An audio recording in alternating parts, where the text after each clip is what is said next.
Buenos días, sectarios, sectarias. Una semana más, aquí volvemos con la auténtica polémica, la auténtica novedad y dispuestos a sembrar el caos en las redes porque tenemos un nuevo canal de distribución más. O sea, así que si estáis viendo esto en YouTube, que sepáis que ya estamos también en Spotify, tenemos nuestro propio podcast metido ahí. Así que nada, os invito a suscribiros y dejarnos también comentarios. Todos los episodios están disponibles ya y los nuevos estarán también colgados ahí. Así que esperamos veros también en esas redes. Y eso, además de estar yo en esa red, vamos a contar con nuestros dos copresentadores o co-sectarios del podcast. Antonio Leiva, ¿qué tal? ¿Cómo vamos? ¿Qué tal las polémicas? Bien, bien. Yo, sin buscarlas, me acabo encontrando con gente un poco extraña por ahí por la red, que salta aleatoriamente, pero bueno, así luego nos da para temitas para el podcast, así que nunca viene mal. Eres nuestro productor de polémicas, un señor que es tan ser de luz, tan majo, tan todo, al final es la diana a todos los reproches y el hate de las redes. Así que, gente, haceoslo mirar si el hate va dirigido a nuestro Antonio. Y por otro lado, un señor guapo a la vez que friolero, que está sobreviviendo al invierno. Maxi, ¿qué tal? Maxi Fernández. Yo contando los días para la primavera. Es que eres un señor de secano y De calor. de calorcito, no puede ser. Hay que suscribirse, gente, porque Maxi tiene una calefacción que pagar, que su familia consume mucha calefacción, así que hay que aumentar las visitas del canal. Hay mucho que calentar. Claro, eres experto en calentar la cosa. Así que nada, empezamos y como sabemos que lo que más nos gusta es la polémica, la casualidad, nuestro vídeo más visto hasta ahora, nuestro episodio más visto ha sido uno bastante polémico en el que anunciábamos que sí que habían llegado los 6 meses en los que los programadores ya se iban a acabar. No sabemos si se ha reseteado el contador otra vez o no, pero lo que sí que ha pasado es que hay novedades con respecto a Cursor, que no auguran nada bueno en nuestro futuro como desarrolladores imprescindibles en las empresas, ¿no? Antonio, cuéntanos. Sí, bueno, este es un mensaje que compartí de Michael Truel, que es uno de los desarrolladores de Cursor, que como puede que sepáis, recientemente se ha Es el CEO, ¿no? liberado... ¿El qué, perdón? ¿No es el CEO? Ah, pues puede ser, no me conozco a... O sea, quiero decir, lo digo porque tiene más peso aún lo que dice. Sí, sí, pues si es el CEO, mira, mejor me lo pones. No ¿Estás me con- diciendo que hay que contrastar los datos, Maxi? O sea, por favor. Bueno, pues como puede que sepáis, GPT-5.2 Codex lo han publicado recientemente a través de API y por tanto, pues los clásicos lo han integrado, entre ellos Cursor, que tenía acceso previo y han estado haciendo pruebas para ajustar el Cursor para que funcione correctamente, etcétera. Y una de las pruebas que hicieron fue la de crear un conjunto de, bueno, o lanzar un conjunto de agentes que durante una semana estuvieron trabajando con GPT-5.2 en Cursor de forma automatizada para desarrollar un navegador. Algo que pues, muchas empresas han intentado en el pasado con poco éxito, porque Chrome pues ya sabéis que tiene comido el mercado y el hacerle frente es muy difícil. Por tanto, casi todos los navegadores que conocemos se basan en Chromium porque ya tienen la base sobre la que empezar a trabajar. Al final son como una especie de wrapper, por decirlo de alguna forma, sobre Chromium. Y sin embargo, pues aquí decidieron montarse un navegador desde cero en Rust y con parseo HTML, CSS, bueno, tenía varias funcionalidades básicas de un navegador y estuvieron ahí trabajando durante una semana a esos agentes, pues entre ellos de forma autónoma y decía que if kind of works, que sería más o menos funciona, ¿no? Que tenía algunos pequeños issues, pero que y obviamente estaba lejos de llegar a la paridad con Chromium o con WebKit, pero que, oye, que funcionaba y que cargaba páginas y que había desarrollado más de 3 millones de líneas de código de forma autónoma. Entonces, bueno, pues yo comenté esto y le añadía que ahora que estamos llegando a un punto en el que los modelos frontera, como los de Codex o los de Cloud, pueden trabajar durante horas, pues que nos podríamos empezar a plantear proyectos que antes parecían ciencia ficción, que a alguien no se le ocurre hoy en día hacer frente a Chromium, pero si puedes tener trabajando un mes a una IA que te haga algo similar, pues ¿por qué no, no? Podemos empezar a encontrarnos situaciones en las que el desarrollo del software como tal ya no es tan relevante, sino que van a ser relevantes muchas más otras partes relacionadas con marketing, con penetración de mercado, con adquisición de usuarios, más que el hecho de desarrollar el software en sí. Y bueno, al final ponía que es cierto que hay asperezas que limar, pero que esto nos da una visión de lo que podría hacer la IA en el futuro. Y esto, pues bueno, fue uno de esos posts que por lo que sea se viralizaron más de lo normal en LinkedIn y empecé a recibir temas de hate, pues gente que dice que trabaja con Cloud Code a diario y que eso necesita supervisión constante, que es imposible que alcancemos algo así, o que hay mucha diferencia entre más o menos funciona y algo que es fiable, o pues, que pues no sé qué más tenía por aquí. Sí, la diferencia entre Kind of Works y Totally Works, que son simplemente años. Y la verdad que yo no estoy de acuerdo en la mayoría de esos comentarios, pero no sé qué opináis vosotros de esta noticia en particular, de que podamos tener una IA desarrollando 3 millones de líneas de código en una semana y que den un producto que, aunque no sea perfecto, funcione sin intervención humana. Esto al final ya lo hemos hablado varias veces y es que no es el primer ejemplo. Y puede que este sea uno de los más completos. Digamos, en otro de los episodios hablábamos de que no podíamos hacer un Netflix, ¿no? Desde cero, simplemente con un prompt o algo así. Pero bueno, o sea, estamos yendo hacia allá. También teníamos el ejemplo de Cowork, ¿no? Que lo habían hecho en un finde, creo que dijeron. Sí que es verdad que al final no es lo mismo tener barra libre de tokens que tú en tu casa y llegando a los límites de la suscripción, pero que es cuestión de tiempo y estamos trabajando en ello. O sea, al final, Claro. yo pongo siempre, lo hemos comentado ya en el podcast, pero hace... ¿Cuántos años ya fueron? 3, cuando salió ChatGPT. Todo el mundo era... En el 22. Pues 3. Todavía no llega a 4 porque creo que fue por Navidad, del verano. ¿no? Yo recuerdo la cena de mi empresa en la que estaban los dos bandos de Buah, esto no hace una mierda porque no nos va a sustituir nunca, y el bando de vamos a morir, ¿no? Pues es que han pasado 3 años, han venido los agentes, tenemos mucha capacidad de cómputo, o sea, que esto simplemente es ir depurando los procesos. Entonces, como bien dice aquí Maxi, la ingeniería está cambiando y no quiere decir que vayamos a tener que desaparecer y que nos sustituya 100% las IAs, pero habrá que adaptarse. Si lo puede picar una IA y tú lo revisas, pues mejor que picarlo tú desde cero y que lo revise otra persona, porque al final puedes dedicar esos tiempos a otras tareas. Entonces eso, al final la gente que se sigue enrocando en el no, esto nunca lo va a hacer, sí que es verdad que yo pienso que hay tareas que hoy por hoy no las puede hacer o no las hace bien, entonces sigue siendo necesario el humano ahí, pero a la gente que se enroca y dice, no, esto nunca va a ser así, creo que hay un poco de ego abrazando a un miedo ahí a querer avanzar y a ver que igual la época dorada que vivíamos de los desarrolladores igual se está acabando, porque van a ver las empresas que igual ya no hace falta, lo que decía Antonio, ya no hace falta ni que lo piquen ni que lo revise un humano, porque kind of works.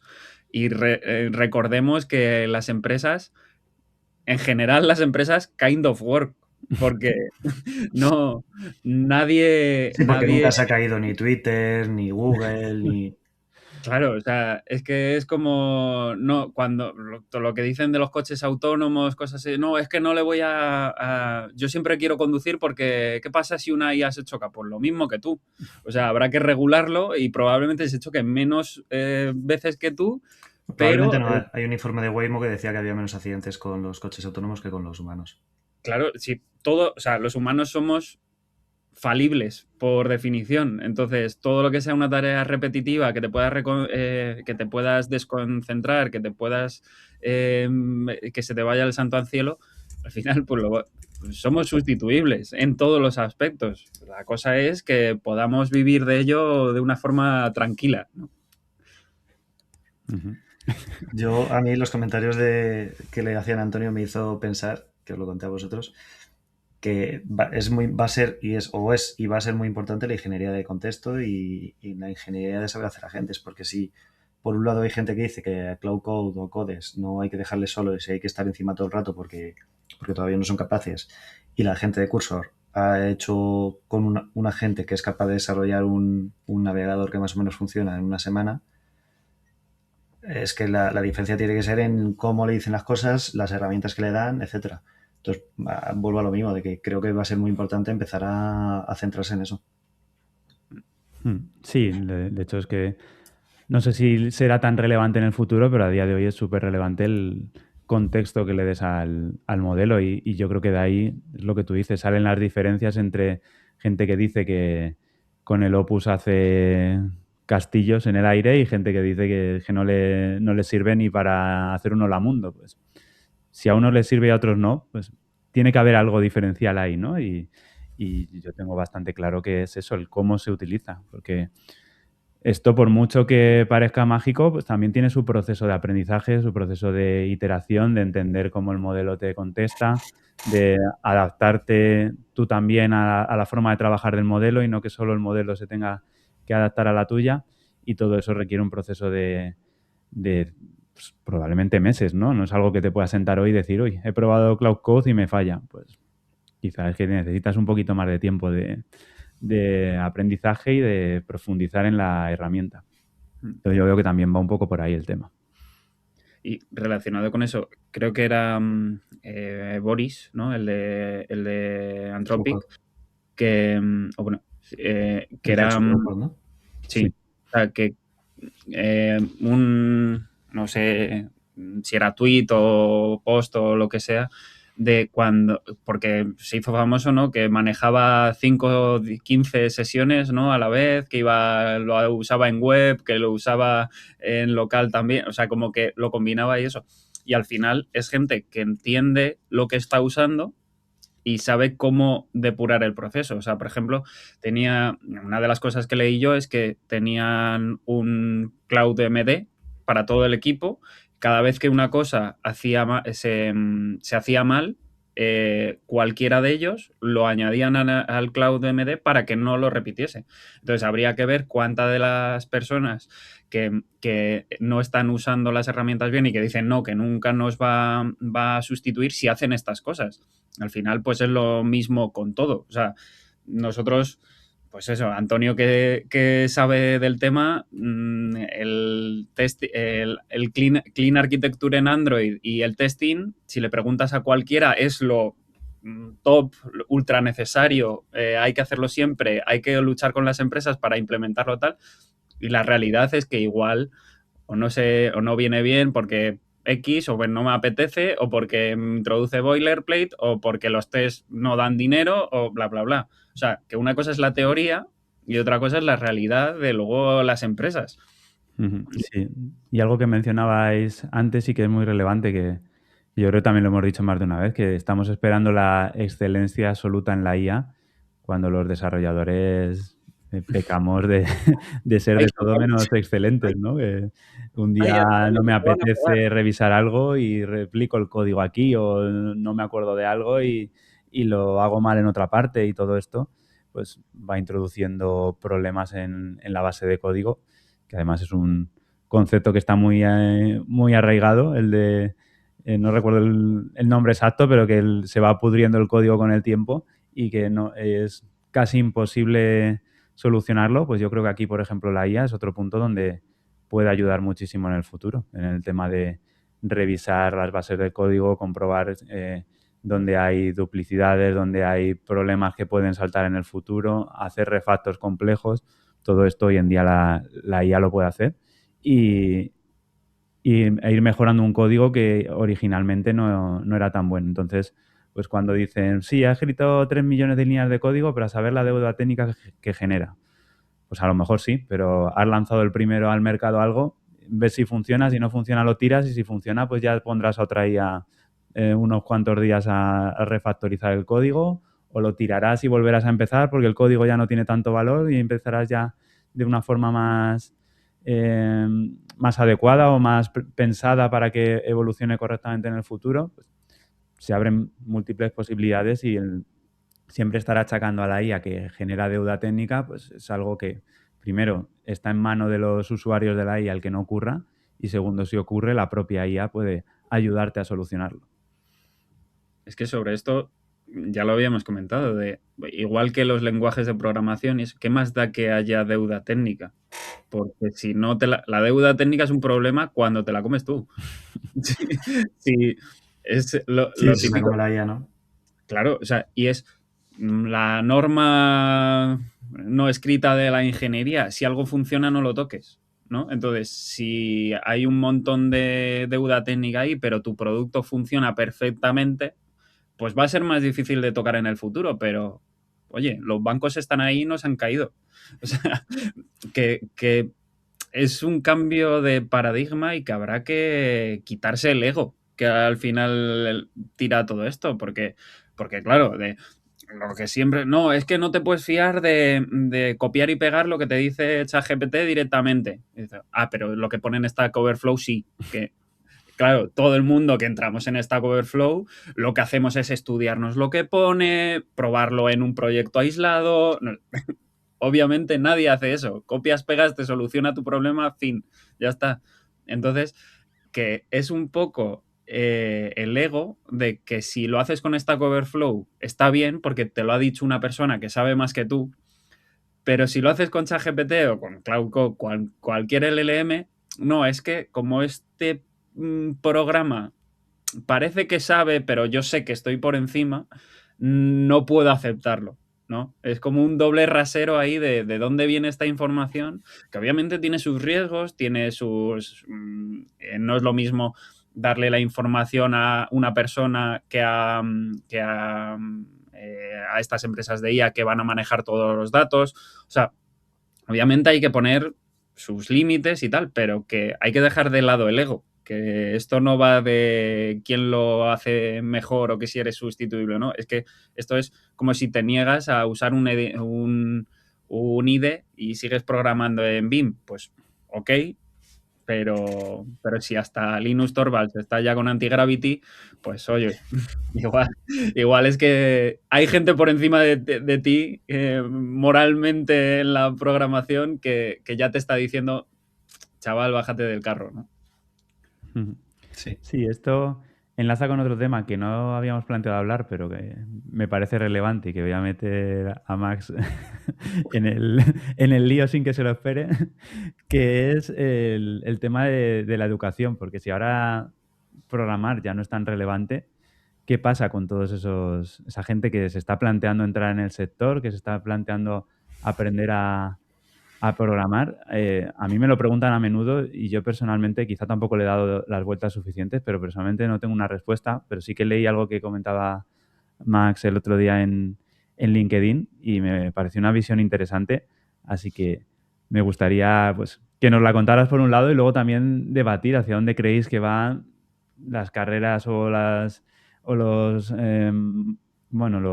formaciones profesionales de programación, etcétera, ahora que parece que, por un lado, el código cada vez tiene menos valor y por otro lado, el que, incluso aunque lo tuviera, es muy difícil para una persona que está empezando el decir, oye, pues si esto en un minuto me lo hace Cursor o me lo hace ChatGPT y yo tengo que dedicarle aquí horas para entender lo mismo y hacer que funcione. Entonces, creo que hay que cambiar muchas cosas ahí. No sé cuáles, pero la visión que dio Max el otro día me pareció muy interesante y si te animas a contárnosla.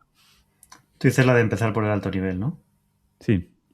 Vale, pues o sea, yo lo que comenté era que si yo ahora tuviese que enseñar, yo no empezaría por las bases, como se ha hecho siempre, de esto es una variable, esto es un if, etcétera. Yo empezaría por empezar a enseñar con bytecoding, en plan de, pues mira, cógete a esta gente, pídele esta aplicación sencilla y para un alumno es lo más reconfortante, porque con un prompt sencillo obtiene una aplicación sencilla y la puede ver y probar. Y a partir de ahí avanzar por un lado, en un poco más en profundidad lo que es la parte del prompt engineering, context engineering, todo eso, pero por otro lado, luego ya a partir de ahí ir bajando más en el nivel, a ir aprendiendo más programación, digamos, hasta llegar a un nivel más bajo. De esa manera, para un alumno va a ser mucho más ameno aprender, porque no tiene que empezar a aprender cosas que no puede probar. O sea, porque al principio pruebas un Hola Mundo, sale la pantalla, Hola Mundo, va muy bien, pero yo no quiero hacer un Hola Mundo, yo quiero hacerme un Netflix. Entonces, para un alumno eso, pues voy a hacer una aplicación que, yo qué sé, que encienda las luces de mi casa porque tengo bombillas inteligentes. Pues si lo puedo hacer con un prompt y le sirve, pues va a ser mucho más gratificante al aprender que no empezar con un hola mundo. Y entonces, y de ahí ir bajando todo lo que él quiera, porque a lo mejor dicen, yo ya con esto me vale, a lo mejor hay una empresa que simplemente quiere hacer productos y con lo que yo sé me vale y ahí me quedo. Y habrá gente que quiera saber más y quiera bajar más en profundidad porque le salen errores y quiera ser capaz de depurar porque a lo mejor la IA no puede y quiera aprender más. Pero de esa manera todo el mundo empieza más feliz y baja hasta las bases, hasta lo que quiera. Entonces es como yo creo que yo enseñaría ahora a programar. Esto Yo creo que me recuerda un poco al camino que llevan muchos vibe coders de esto, que luego los programadores ponen... Tratan de ridiculizar todo el tiempo. Otra vez yo creo que ahí se incluye bastante el tema del ego. Estos vibe coders que han lanzado productos que la idea era buena y por tanto han funcionado, independientemente de si el código era bueno o no, y que luego han ido bajando en sus conocimientos y han aprendido a desarrollar gracias a que lanzaron una aplicación que les funcionó y que quizás si no hubieran tenido estas herramientas nunca habrían entrado en el mundo de la programación, nunca habrían aprendido a programar y mucho menos lanzado un producto de estas características. Entonces, sí que me parece un punto de vista interesante el hecho de ese, ¿no? De que primero tengas algo que funciona y que además pues, es mucho más gratificante que un hola mundo, como tú bien dices, y luego dices, oye, pues ahora quiero hacer esta parte y con los conocimientos que tengo hasta ahora ya no me vale porque no sé cómo pedirle las cosas a la IA siquiera. Pues entonces empiezo a bajar de niveles, empiezo a aprender quizá herramientas. ¿Cómo monto una base de datos? Pues tengo que utilizar, yo qué sé, o Supabase o incluso de repente descubro que Supabase es un servicio que al final me van a acabar cobrando y que puedo hacer lo mismo con Postgres. Pues de repente descubro que es Postgres y sigo bajando. Ahora quiero montar una tabla y no me la está montando como quiero, pues a lo mejor tengo que empezar a aprender SQL y aprendo las bases de SQL.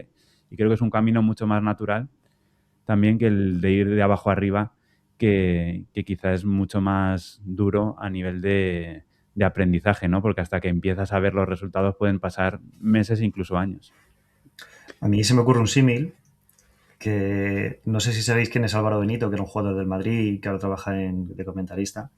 Entonces él en una entrevista contó que, o sea, él empezó cuando se lesionó, él ya le gustaba la música, ¿no? Se lesionó y formó un grupo de música, Big Noise, y empezaron a cantar, tuvieron éxito. Bueno, él contó que tardaron, pero bueno, empezaron a tocar y tuvieron éxito. Y a raíz de ya seguir tocando, llegó un momento que les criticaron porque decían que habían cambiado el estilo. Y contó que un día, ¿cómo se llamaba? Melendi le dijo, tú tienes un problema y es que estás empezando a aprender música y eso ya no tiene vuelta atrás. Entonces, es el mismo ejemplo. Él y su grupo empezaron a tocar, empezaron a ver qué es lo que le gustaba a la gente, a lo mejor empezaron a iterar de esto gusta más, esto gusta menos, y a raíz de tocar y de poder divertirse, ya fue cuando fue aprendiendo cada vez más música. Entonces, para mí es un ejemplo de que antes a lo mejor era mucho más difícil meterse en la música, pues imagínate en la Edad Media, porque necesitabas un órgano de una iglesia, etcétera, pero hoy en día cada vez el acceso a hacer música es más sencillo. El tío este que hizo la canción con Shakira de Piqué, el que estaba detrás todo el rato de espaldas en el videoclip, no sé cómo se llama. Sí. Ese, Bizarrap. Pues ese a lo mejor simplemente empezó haciendo música con un ordenador y luego a raíz de ahí ha ido aprendiendo cada vez más música. Pero esto lo único que hace es habilitar que más gente se pueda meter en la industria y pueda realizar sus proyectos que de la otra manera nunca se lo hubiesen planteado. Esto, o sea, yo ya lo comenté con Antonio de que esto va a llegar a una sobreproducción de cosas que al final, a la hora de mantener esto, igual va a ser difícil, porque si cada uno va a tener su Postgres, al final cada uno usará sus cosas y será más difícil iterar en el futuro. Pero, o sea, yo creo que el problema de todo esto siempre ha sido, pues eso, el ego. Porque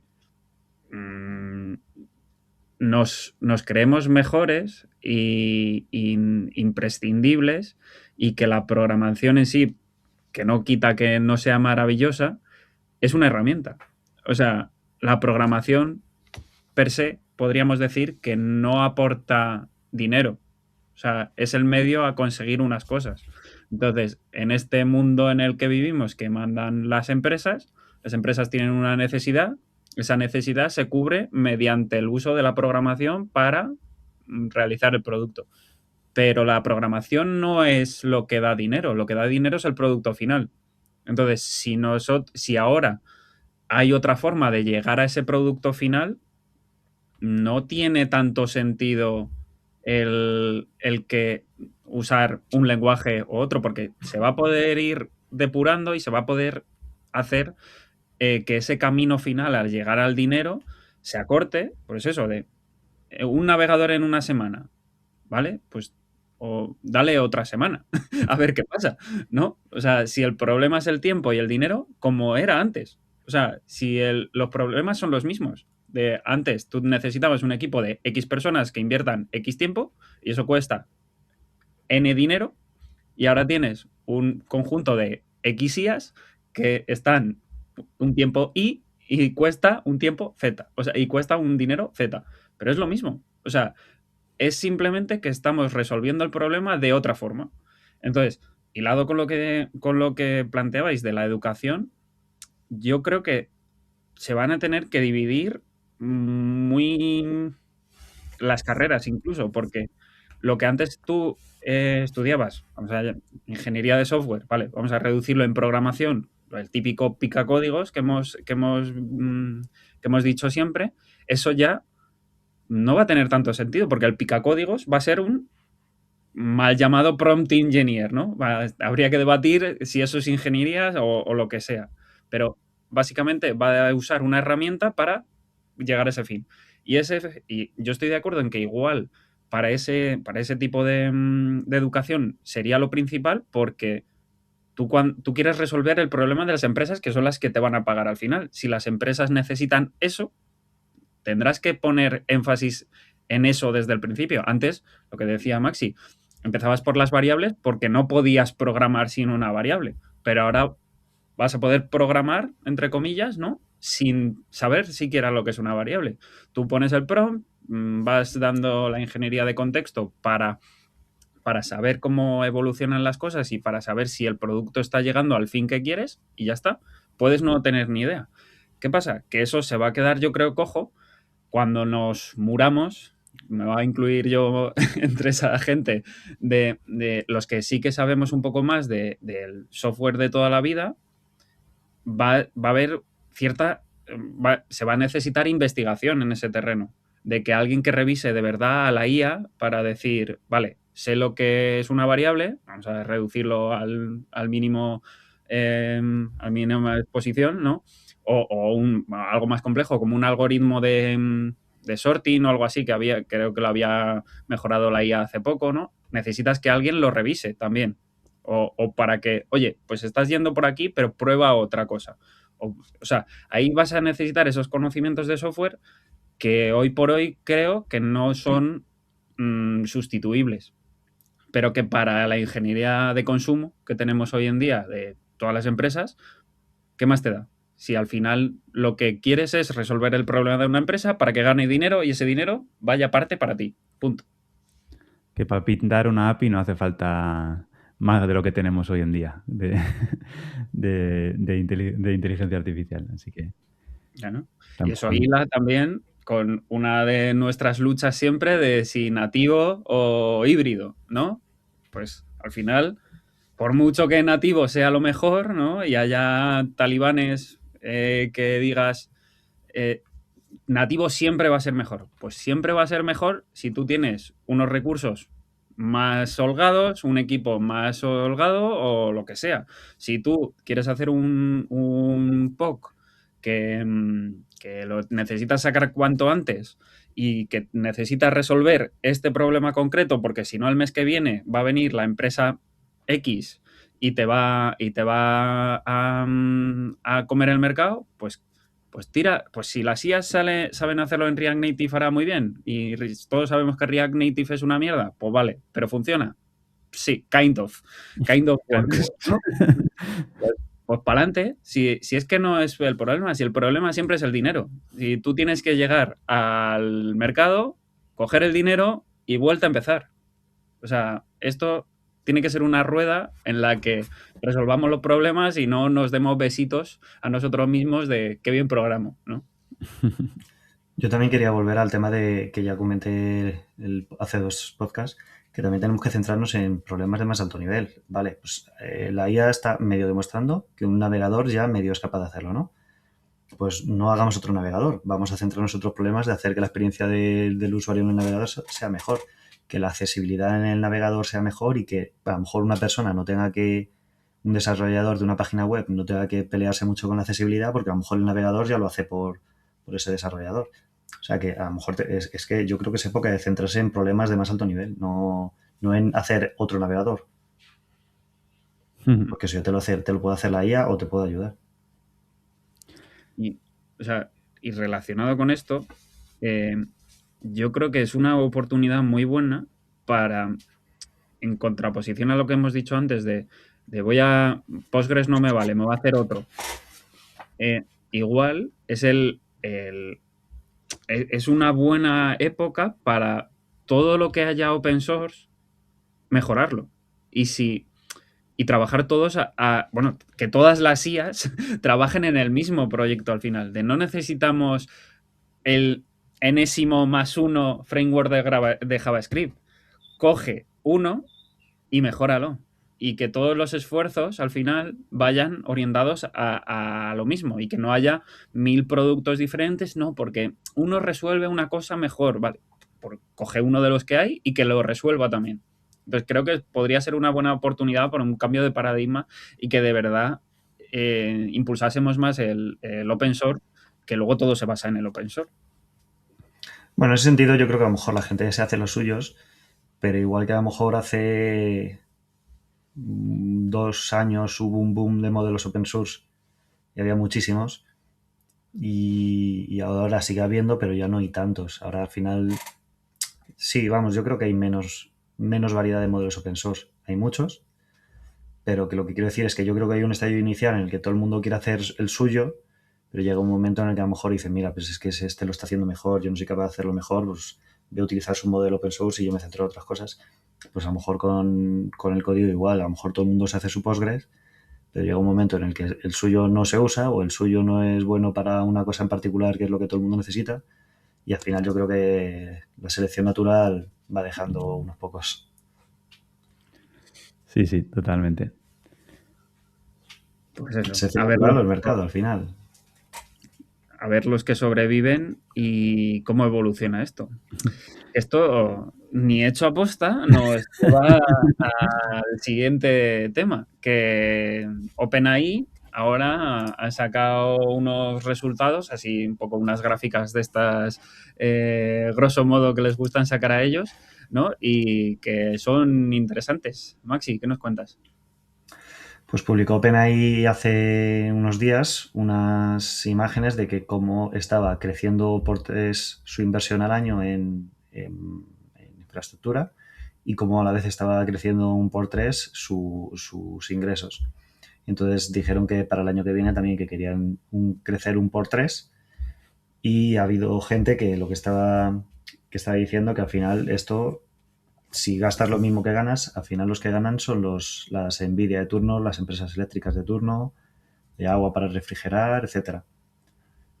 Entonces es un poco eso, toda la industria que está creando por detrás y que está haciendo crecer la inteligencia artificial. Esto ya ha sido un tema recurrente, ¿no? Porque la RAM también, si ya íbamos mal, que hablamos el otro día, pues si esto sigue así y incluso, pues eso, yo he dicho que OpenAI parecía que estaba de capa caída, pues toma, ¿no? Espera, que voy a echar más millones aquí al bote. Entonces, al final, ¿hasta dónde va a ser esto sostenible? Y o salen nuevas empresas o nuevas cosas de producción o posiblemente lleguemos a un estancamiento, ¿no? Porque al final lo está marcando la Al final hay que llegar a capacidad. un estancamiento porque OpenAI, no todo el mundo utiliza OpenAI, cada vez más personas lo utilizan, pero va a llegar un momento en que toda la población lo utilice para todo y ya no haga falta crecer más. Sobre este estancamiento va a haber que llegar sí o sí, pero de momento estamos lejos. Luego otra cosa es a nivel económico de que se pueda mantener, pero si los recursos fueran limitados, a un estancamiento se llegaría porque llegaría un momento que ya no se puede utilizar más. Sí, pero ahí subirían más o que tengas varias sesiones o cosas así y ya está. Ya multiplicamos el negocio otra vez. Así que, no sé, veremos cómo está la lucha de gigantes. Y OpenAI también ha dado un paso en términos de calidad, por lo menos, o calidad relacionada con la velocidad. Aquí tiene una colaboración estelar. Sí, bueno, si queréis, comento yo un poco, si queréis, del tema, ya que cada vez que hablo de GPT-5.2 me sueltan el que es que Opus es más rápido. Efectivamente, Opus es más rápido que GPT-5.2 y debido a ello, o quizá, no sé si totalmente, pero parcialmente, lo que han hecho es llegar a un acuerdo con Cerveras que la verdad que no tengo mucho conocimiento de ellos, más allá de que creo que lo que hacen es montar en sus propios servidores modelos de lenguaje y mediante ciertos sistemas son capaces de hacerlos funcionar mucho más rápido que la media de la gente. Vamos, del resto de elementos de empresas que hay en el mercado. Lo cuento ¿El qué, rápido en un perdón? momento. Lo cuento Sí. rápido en un momento. Ellos, en vez de utilizar GPUs genéricas, como utiliza todo el mundo, se han creado su propio chip especializado para LLMs. Una GPU te vale para cualquier tipo de modelo, para modelos de difusión, transformers, o sea, LLMs, modelos de visión, pero ellos han creado un hardware que es específico para LLMs, para los transformers. Entonces, por eso es más rápido, porque es específico para eso, entonces es más óptimo el trabajo. Y ya te dejo ese hate. Perfecto, pues mira, siempre conoces el detalle. El dato de Maxi. ¿El qué? El dato. El dato de Maxi. Pues han llegado a un acuerdo que está intentando buscarlo ahora mismo, pero no lo localizo, con OpenAI, en el que van a ejecutar sus modelos en los chips de Cerveras. Creo que no sé si van a gastar 720.000 millones, una cosa así, algo exagerado. Y para hacer que el desarrollo, yo creo que va muy centrado todo en desarrollo, porque hablaban sobre todo de códex, para hacer que códex y los modelos de OpenAI enfocados en programación sean mucho más rápidos y, por tanto, más relevantes en cuanto a al impacto que van a tener. Cerebras, no Cerveras, perdón, me corrigen por ahí, me estoy inventando el nombre. Por eso, probablemente por eso no encuentro la noticia. Y mira, sí, aquí está la noticia en la que comentan eso, que Cerebras efectivamente desarrolla sistemas de IA diseñados específicamente para acelerar las salidas largas, es decir, la generación de respuestas largas de los modelos de IA, y lo que van a hacer es, pues eso, integrarse con sus soluciones de computación para que el proceso de respuesta sea mucho más rápido. Y entonces, bueno, pues han llegado a un acuerdo con ellos donde se van a ir activando en distintas fases esta colaboración con ellos hasta 2028 es el plan. Entonces, bueno, poco a poco, en principio, iremos viendo mejoras en ese aspecto y que los modelos serán mucho más rápidos. De hecho, ha habido algunas menciones por parte de nuestro amigo Sam y de algunos relacionados con Codex en concreto, de que dentro de poco ya empezaremos a ver novedades al respecto. Así que bueno, no hay mucha más noticia alrededor de esto, pero podemos esperar que uno de los cuellos de botella o de los elementos que se le suelen echar en contra de este modelo estarán solucionados pronto, junto con todos esos rumores que ya hay de que 5.3 llegará dentro de poco. Ya decía yo que defendías mucho a OpenAI, pero es que si eres amigo de Sam, claro, Claro. Esto barres para casa. Eso Pero, es. o sea, a mí, más allá de esto, o sea, me resulta curioso porque eso, más allá de los datos de es más rápido, no es más rápido, es la de, te han hecho un navegador en una semana. ¿De verdad necesitas que hoy por hoy criticarlo de esa forma como para que en vez de... No, es que Opus te lo hace en 5 días. Es la de... Estamos en un cambio de era en el que tampoco hace falta ir al milímetro si es más rápido, si no. Volvemos a lo mismo. Cumple el resultado. Sí, pues ¿qué más da? ¿Te paga Anthropic por decir que es mejor? Antonio ya sabemos que le paga OpenAI por decir que es mejor. Pero al resto del mundo no estamos casados con nadie, ¿no? Entonces, es los tiempos que corren de no. Tiene que ser lo mejor, lo más rápido y lo más barato también a la vez. Claro, yo ahí sí lo veo en cuanto a... Porque aquí hay dos tipos de formas de atacar el desarrollo de software con IA. Una es que la iteración continua, es decir, yo estoy hablando con la IA y le digo, ahora cámbiame estas dos variables, ahora créame una nueva función que haga tal, o el otro paradigma que es decirle, hazme una feature completa y luego vamos entrando en el detalle, ¿no?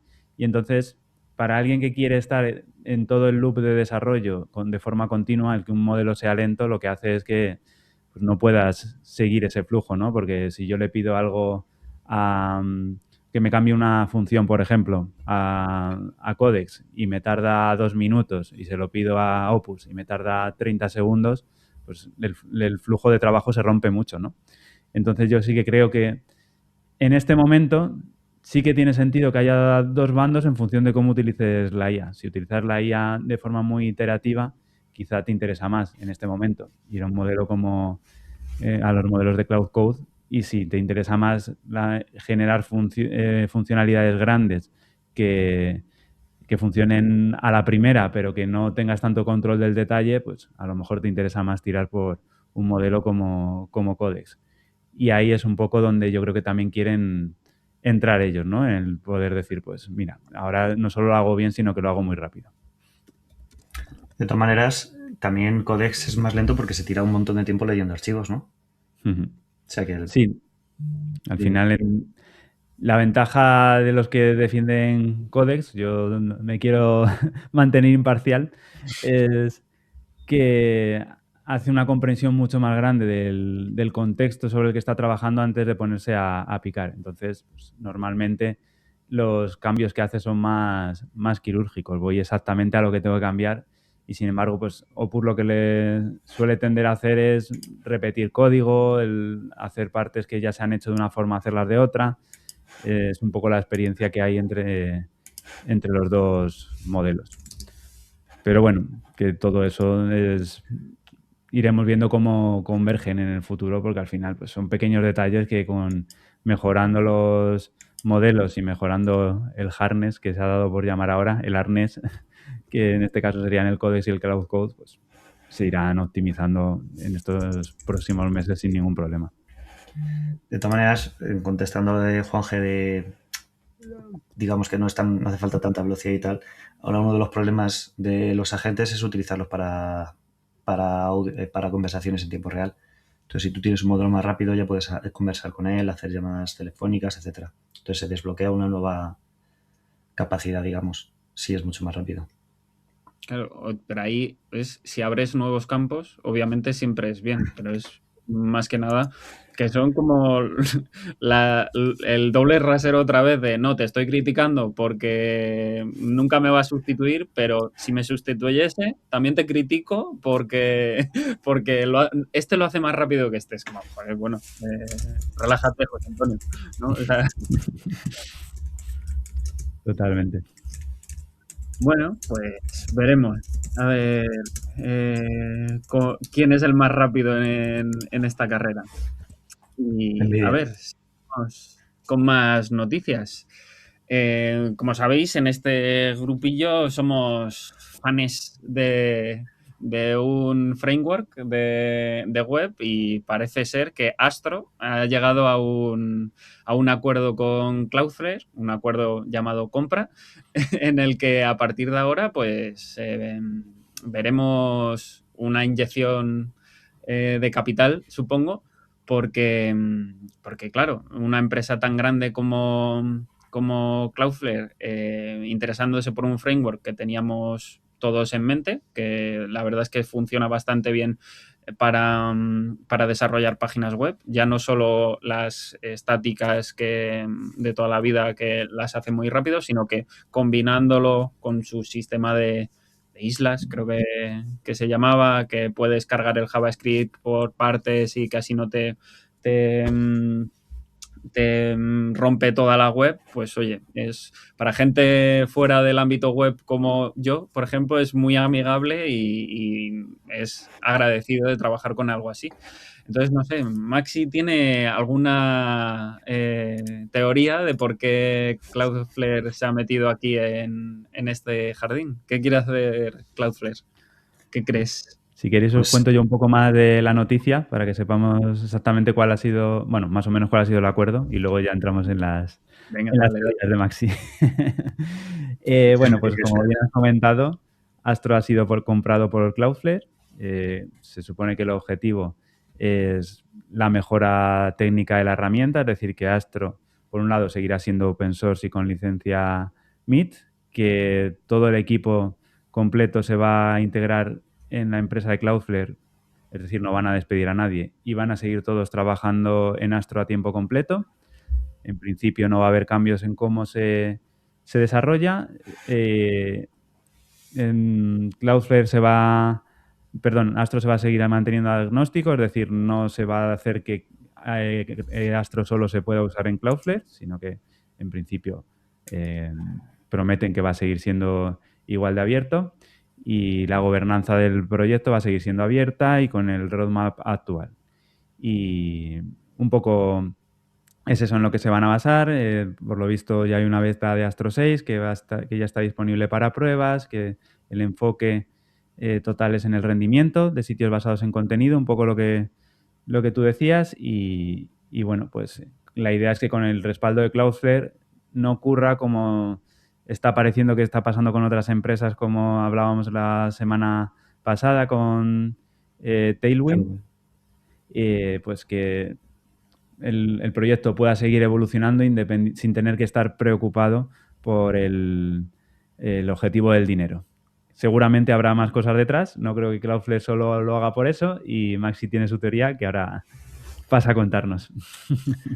Pues yo creo que es conocido y si no es conocido lo contamos, que hay mucho pique entre Cloudflare y Vercel, sobre todo entre los CEOs, yo creo.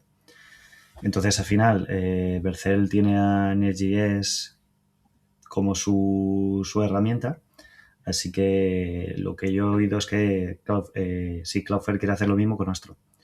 Como está teniendo mucha aceptación entre desarrolladores, pues lo han comprado, de manera que mucha gente, viendo que ahora al comprarlo seguramente va a haber más facilidades si tú tienes tu página alojada en Cloudflare, mucha gente que se pase de Vercel y se pase a Cloudflare. De hecho, yo, por ejemplo, mi página web la tengo en Astro y si algún día me da por dedicarle un rato, que es mi mayor problema, la pasaré a Cloudflare. Porque ya tengo Cloudflare protegiéndome para cuando Tebas no nos deja utilizar internet porque hay fútbol. Pues eso. ya tener todo en Cloudflare. Sí, la verdad que tiene todo el sentido del mundo y además que Astro, como bien decís, está muy reconocido en la industria y creo que es de los frameworks más amados porque precisamente lo hace todo bastante sencillo, incluso para gente que no se ha dedicado al desarrollo web previamente, y tiene bastante sentido que Cloudflare, si está en la carrera por mantenerse ahí como enemigo acérrimo de Vercel, pues que tenga su propio framework con el que pueda hacerle frente. Y Astro me parece una decisión muy, muy inteligente, la verdad. Así que bueno, confiemos en que Cloudflare cumpla lo que promete, que el proyecto siga siendo abierto igual de bueno y encima ahora sin preocupaciones de dónde sacar el dinero para poder seguir adelante con su desarrollo y mejorarlo en el futuro. Últimamente está habiendo mucho movimiento en esto, por eso ya hablamos de Tailwind, o sea que por lo menos sí que se ve que estos proyectos que están tan apoyados por la comunidad, al final, pues eso, hay interés en que se mantenga, lo que comentamos el otro día de Anthropic invirtiendo en la Python Foundation, o sea, al final sí que por parte de las empresas se está viendo una necesidad de que hay que pagar la fiesta porque si no esto se cae.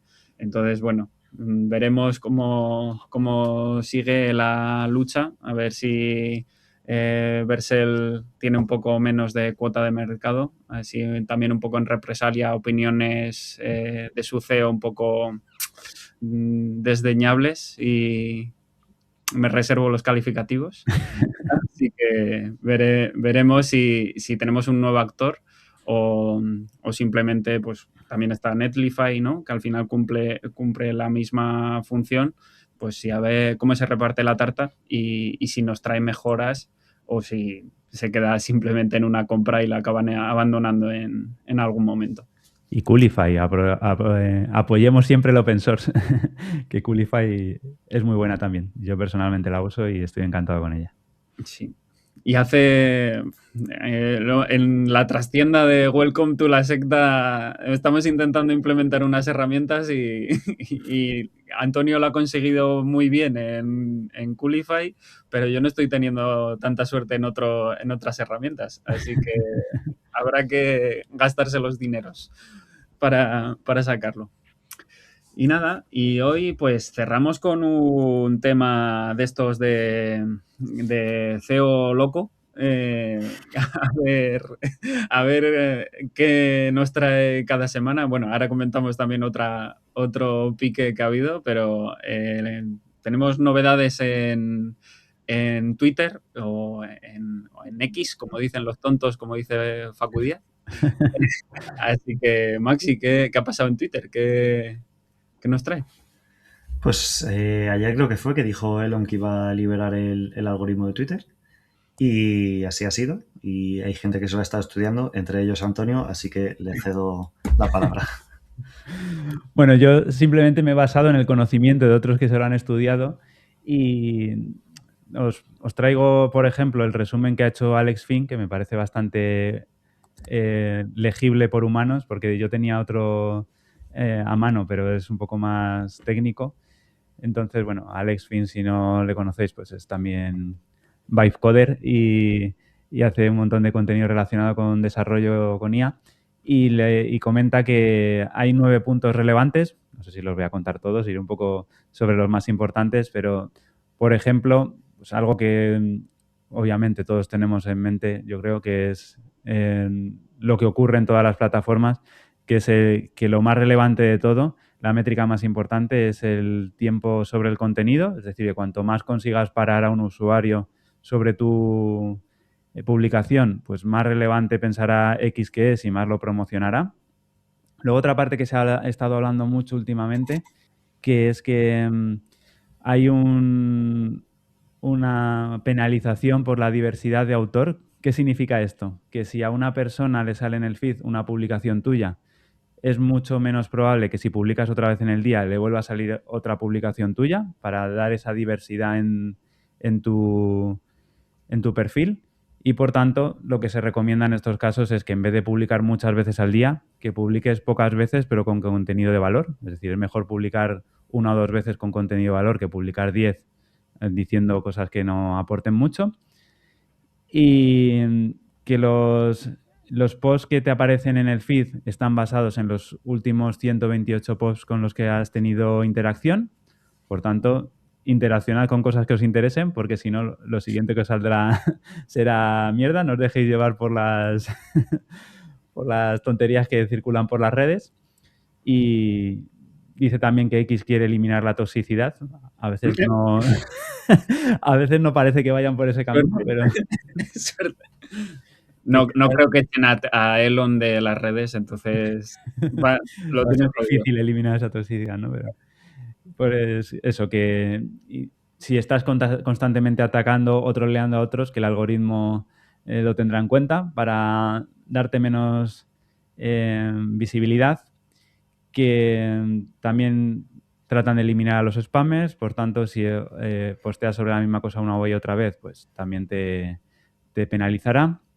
Que no importan los seguidores, que es una métrica muerta, que lo único que importa es que el contenido de valor. Y de hecho esto lo podéis ver muy fácilmente en cuentas muy grandes, donde algunos posts alcanzan a muchísima gente y otros no los lee prácticamente nadie. Y esto pasa en todas las redes. El otro día hablábamos precisamente de esto en YouTube, que tampoco son tan relevantes los seguidores, aunque seguidnos, porque siempre suma, pero que para el alcance de un contenido ya estamos viendo en todas las redes que importa mucho más la viralidad del contenido individualmente que esa continuidad. Y bueno, pues así un poco en general. Luego también que el contenido en vídeo es al que más importancia le están dando a día de hoy, así que es relevante el empezar a hacer contenido en vídeo en X también. Y por resumirlo así a alto nivel, hay algunos pequeños detalles más de cómo se determina la puntuación de un post y este tipo de cosas, pero bueno, en general, crear contenido de valor, no crear demasiado, pero sí que sea de muy alto valor y ser poco tóxico, teóricamente ayuda. @grok. Efectivamente. Andar desnudando a la gente. Eso es. Poniéndoles en bikini.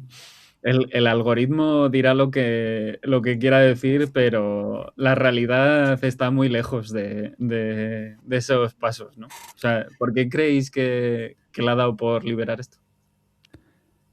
O sea, ¿qué busca este señor? Él siempre ha dicho que, por ejemplo, sus modelos de IA los iba a hacer en abierto, menos el último, que el algoritmo de X, yo creo que lo dijo cuando entró, que lo iba a publicar. Sí. O sea, su idea yo creo que siempre ha sido hacerlo abierto. De hecho, lo va publicando cada cierto tiempo, no es la primera vez que lo hace, pero sí que es la primera vez, o de las primeras veces, no sé si la primera es absoluta, que la gran parte de todas estas acciones las calcula una IA. Entonces, bueno, dentro de que el algoritmo premie ciertas cosas, al final es una IA la que decide este tipo de métricas y, por tanto, pues también puede estar sesgada y también puede estar... no voy a decir manipulada, pero sí que de la forma en que esté entrenada, pues a lo mejor no consigue exactamente estos objetivos. Porque al final la IA sigue siendo la IA que decide sigue siendo una caja negra por mucho que el algoritmo sea visible, sea público. Bueno, y también pero bueno, yo que sí que personalmente... Perdón. Que puede que ese sea el algoritmo que compartan, pero que luego haya algún if más de si es Elon el que publica o es Grok y eso no le da un poco. A eso iba, porque lo otro que había comentado al inicio bueno, creo que fue ayer o antes de ayer, que ahora Elon igual compra Ryanair, que ha hecho una encuesta a sus gentes para ver si la compra o no. Y claro, se ha chocado con otro CEO loco como él, ¿no? Y que están enzarzados en una pelea de Twitter llamándose estúpidos cada uno y con todo lanzándose mierda. Entonces, si Elon es uno de los que más visitas tiene, más esto, y su contenido no cuadra con lo que está diciendo esto, hay algún if por ahí, ¿no? Que tiene que haber oculto, porque si no, no me lo explico. Pues al final, la métrica principal, ¿cuál es? La retención del usuario. Si es un contenido que que llama la atención, que dices, uff, este tío se ha vuelto loco otra vez, voy a pararme a leer lo que dice, por mucho que no te interese, pues eso va a hacer que suban el algoritmo. Por buscar una excusa, ¿no? Que seguramente también haya un if, como vosotros decís, ¿no? Como tú dices. Pero por buscar un motivo, pues Sí, al final sí si que la se puede gente llegar a cuadrar con... lo comparte, es más gente que luego se mete a verlo. Claro. Entonces, bueno, yo sí que debo reconocer que en tiempos recientes yo hubo una época en la que no entraba en X porque no me servía para nada, porque entraba y nada de lo que veía me interesaba, y hoy en día, salvo algunos tweets que puedes acabar pasando rápido, sí que me aparece bastante contenido que me resulta interesante. Entonces, a mí en lo personal me da la sensación de que el algoritmo sí que ha mejorado para darte contenido que se acerque más a tus intereses. Pero bueno, siempre hay mucho margen de mejora, obviamente. Pero luego a la vez comentas aquí las... Es que el problema de Twitter es la gente. Si Twitter estaría bien si no hubiera gente, pero eso, antes hemos mencionado en el backstage algunos tuiteros así que se dedican a meter mierda, básicamente, ¿no? Incluso dentro de la programación, que es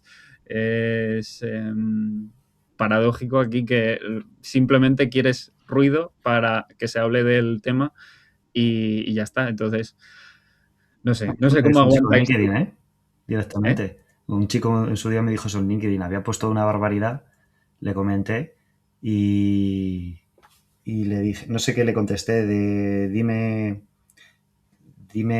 porque presumí de algo y le dije, dime de qué presumes y te diré de qué careces o algo así, le dije.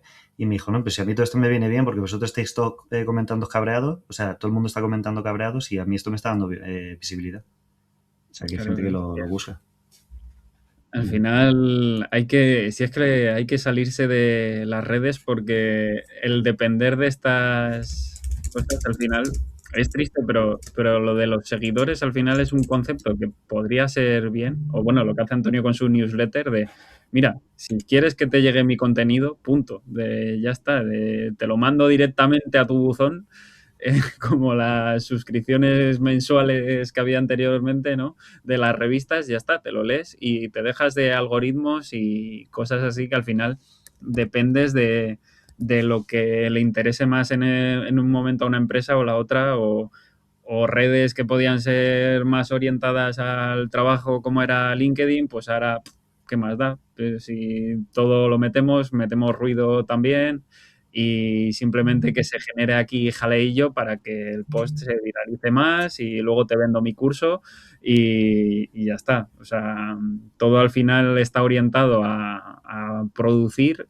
y que cuanto más ruido haya, pues...